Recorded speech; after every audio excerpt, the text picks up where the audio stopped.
வணக்கம். நான் உங்களின் அன்பு சகோதரி மாலதி பாலன். நேற்றைய பதிவின் தொடர்ச்சியை இன்று பார்ப்போம். இராணுவத்தினருக்கு போதிய உணவோ ஊதியமோ வழங்கப்படவில்லை.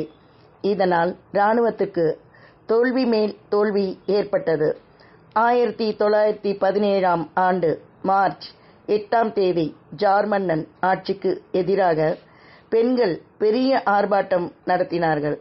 பெட்ரோகிராட் நகரில் இந்த ஆர்ப்பாட்டம் நடந்தது. பழைய செயின்ட் பீட்டர்ஸ்பர்க் நகரம்தான் பெட்ரோகிராட் ஆகி இப்போது லெனின்கிராட் என்று அழைக்கப்படுகிறது. ஊர்வலத்தில் ஆண்களும் கலந்து கொண்டார்கள். தொழிற்சாலைகளில் வேலை நடைபெறவில்லை. எங்கும் குழப்பம், அமைதியற்ற சூழ்நிலை. தொழிலாளர்களை ஒடுக்க இராணுவத்தை ஏவிவிட்டது அரசாங்கம். ஏற்கனவே அரசாங்கத்தின் மீது கோபம் கொண்டிருந்த இராணுவத்தினர் கிளர்ச்சிக்காரர்களை அடக்குவதற்கு பதிலாக அவர்களுடன் சேர்ந்து கொண்டனர்.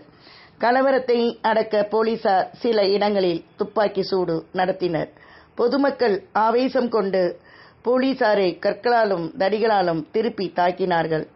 மார்ச் 8ஆம் தேதி முதல் 5 நாட்கள் எங்கு பார்த்தாலும் கலவரங்கள்தான். உள்நாட்டு கலவரத்தை அடக்க முடியாத சூழ்நிலையில் ரஷ்ய பாராளுமன்றம், அதாவது டுமோ, கூடியது. ஜார் மன்னன் முடி துறக்க வேண்டும் என்றும் சகல அதிகாரங்களையும் பாராளுமன்றத்திடம் ஒப்படைக்க வேண்டும் என்றும் தீர்மானிக்கப்பட்டது.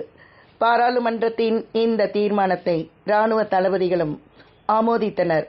வேறு வழியின்றி 1917 மார்ச் 16ஆம் தேதி ஜார் மன்னர் பதவியை விட்டு விலகினார்.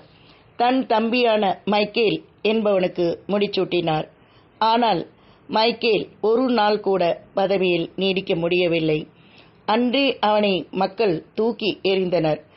அரசாங்க நிர்வாகத்தை கவனிக்க ஒரு கமிட்டி அமைக்கப்பட்டது. அந்த கமிட்டி தற்காலிக அரசாங்கம் என்று அழைக்கப்பட்டது. சில நாட்களுக்கு பின் பாராளுமன்றத்திற்கும் தற்காலிக அரசாங்கத்திற்கும் மோதல்கள் ஏற்பட்டன. இந்நிலையில் சுவிட்சர்லாந்து நாட்டில் இருந்து லெனின் 1917 ஏப்ரலில் ரஷ்யா திரும்பினார். அவருடைய நண்பரான ட்ராட்ஸ்கியும் அமெரிக்காவிலிருந்து ரஷ்யா வந்து சேர்ந்தார். ரஷ்யாவில் உள்ள நிலைமையை லெனின் ஆராய்ந்தார். புரட்சிக்கு காரணமான தொழிலாளர்களின் ஆதரவை பெற்று ஆட்சியை கைப்பற்றுவது அவரது திட்டமாகும்.